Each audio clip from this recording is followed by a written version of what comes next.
we have a media, and you've mentioned this in the other segment, that doesn't do its job because it's not allowed to, because they'll lose access. So it's really kind of up to us to be, in some way, the purveyors of at least a little bit of honesty and truth, because everybody else is kind of hand tied.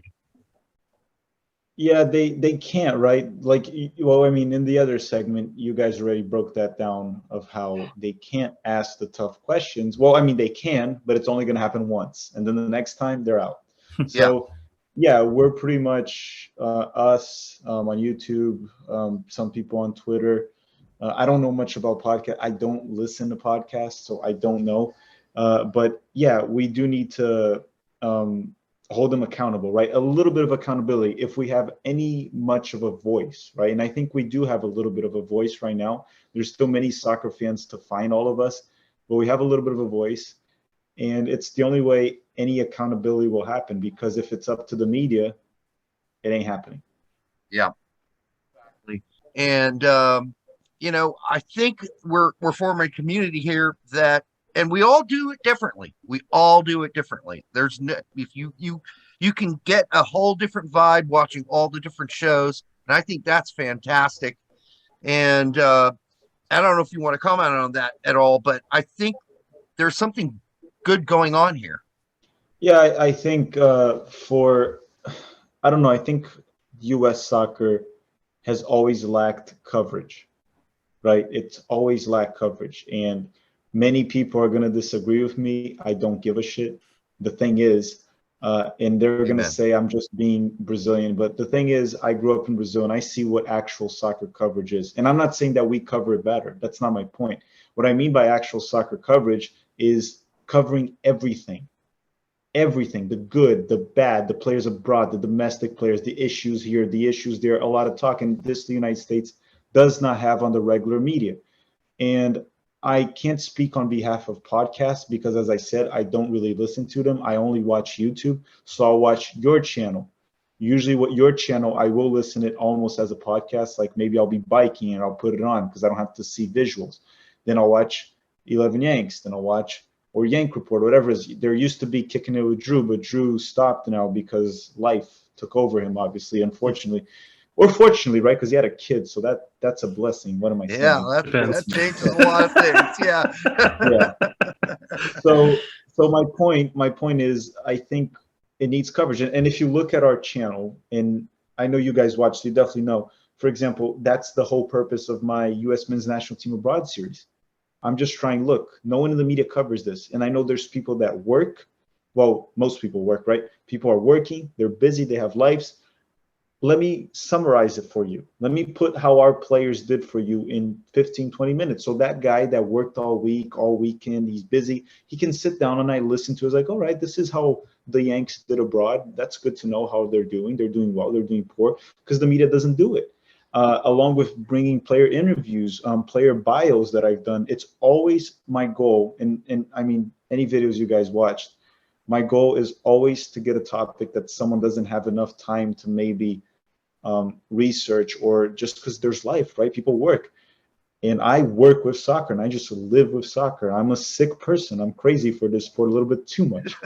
And then if you even look, I did a video, Nations League Explained. I just quickly explained everyone how it worked, why it existed and all that. Did a preview now for CONCACAF World Cup qualifying, talking about all nations so everyone can know a little bit about all the rivals. The goal is to cover, because the media doesn't do it. And I can't cover everything. It's No. impossible. So No. we need a lot of different channels. And then you cover something, then Sam covers something else, then Pete covers something else. When you put everyone together, then we're slowly building actual coverage for US soccer that it very much deserves and the fans deserve. And even though a lot of US soccer fans hate me because of the way I am, I know a lot of them love me, but a lot of them hate me. They don't understand how much passion I have for it and how much I'm working hard to help the sport actually grow. That they don't understand that. So they come here, they hate me at the channel, and I seen it on Twitter too. And I don't give a shit. That's what they need to understand. I don't give a shit. Well, we can all disagree on topics and points and stuff like that, or how people handle certain things. That's how it should be. I will say though, if they're listening to it, if they're listening to enough of your video where they're disagreeing with you, one, you got the view. That's all that really matters. a dislike is just as good as a like in the algorithm. So dislike, but then do what? Yeah. Dislike this video. There we go. Yes. No, don't do that. But yeah, even discourse in the sense of disagreeing with people is still okay to do as long as you're doing it relatively civilly. Now, I've had good conversations with people, and I've had bad conversations with people. I tend to respond to people with humor more so than anything, because it's just I can either win them over or just brush them aside with that comment. Yeah, my problem is the reason I'm sometimes a little rude and aggressive, and I'm wrong to be like that sometimes on Twitter, is because a lot of these guys in the media and a lot of these guys that had other, whatever it is, podcasts or Twitter accounts, whatever it is, these big accounts, right, in US soccer, which luckily enough, I guess we're a big account now. I guess I'm part of this group, which I don't want to be. But this group, essentially, the problem is throughout their whole lives, they pandered to a fan base that was trying to learn the sport. And they like to say that I pandered to a clueless fan base. My fan base is not one bit clueless. They're very aware of what's going on. They have great discussions with me. And a lot of the times when I go in the comment section, I learn from them. And they've heard it in videos because I go and I comment. I'm like, I saw this take on the comment section. I didn't think it that way, but you're right. So they're not. And the thing is, they're angry, these guys in the media or these other, whatever the hell they are, these other soccer coverages in the US, they're angry because people are not clueless anymore in this country about the sport. They understand the sport a lot better, so they're questioning their nonsense. That is the problem, and they're not accepting that. So sometimes a lot of these accounts, these old school accounts, will come up and attack. And I'd like to tell them right now that I'm not apologizing for jack shit that what I said to them. Everything I said, every single rude word, I meant every single thing I said to them. And beef with Grant Wall and Doyle? Oh, Grant. Well, no, never had anything with Doyle. I never had anything with Doyle. And the thing with Doyle is I don't have a problem with Doyle. Yeah. I know he's hired by MLS, so he's not gonna talk crap about it. It's just the way he is. It's unfortunate that some people take him seriously, but I don't have a problem with it. Grant Wall, the thing with Grant Wall, it's just lazy generic tweets and things like that. So once I made a tweet. The thing with Grant Wall was I made a tweet joking about him and Matt Doyle, and he came to respond to me, where he could have just ignored or he could have trolled me back. I tweeted something like, every time him and Doyle tweet about European soccer, a Yanko Broad gets benched. That's what I tweeted. That's what I tweeted. I remember that. We made did it, a show on it.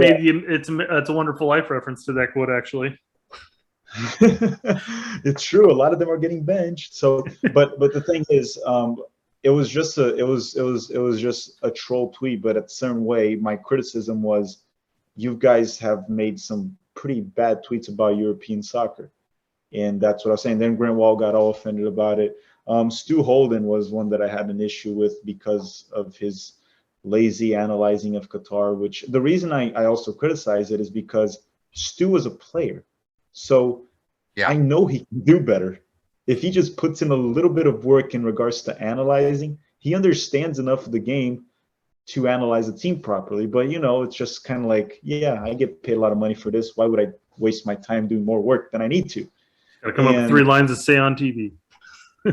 Yeah, exactly. Come up with 3 pretty lines. So those were the issues I had. I never had a problem with Alexi Lalas. I know he's doing it mostly to troll people, and people constantly fall for it at this point. But the thing is, and there's media guys that have responded to me in a positive way, and they've been nice to me, and they can't say it publicly, right? But I think they like my work based on the way they interact with me. Hurt Gomez a few times replied joking around with me. He's been pretty cool with me. Max Brettles from OG Soccer. I know he's a great guy. Yeah, we gave him awesome.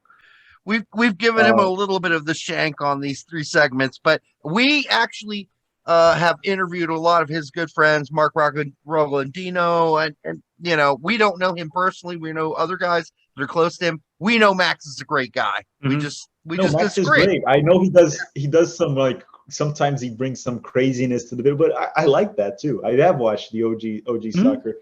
Yeah. You know, I know he had a little Sebastian Lletget rant, but I like that. It's what once someone tagged me and Max in the tweet because he probably wanted me and Max to fight. I'm not ever gonna fight Max because he's very respectful in that sense as well.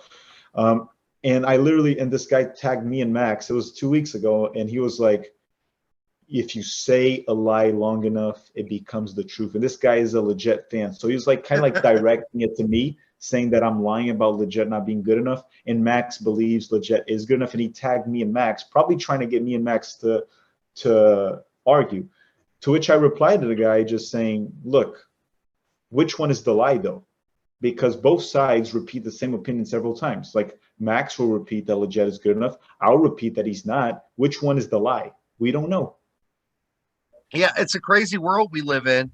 And, you know, I think the interesting thing is like we had Grant Wall on our show back in the back in the big soccer days. I heard that podcast. You talked about it. I heard. Yeah. And he's one of the most gentle, kind, great creatures in the world. So it's so weird to see those things happen. And you're like, God, that's so weird that just happened. But you know what? It's great that they're listening to your show, Filippo, because your show is great. I don't miss many. If I do, it's on accident. And, but, before we leave, make sure you do catch the show visually sometimes because we add a shitload of memes in that shit too. Don't just ride your bicycle, man. I kid because I love. All right. So thank you, Filippo, for being on the show. We have held you way too long as it is. That might have just been a whole nother segment on its own. Thank you for coming on. We hope to have you on again and again and again as we progress. And it's been a fucking pleasure. And until the next time on the Straight Red Card, check out Tactical Manager and share this with your mom.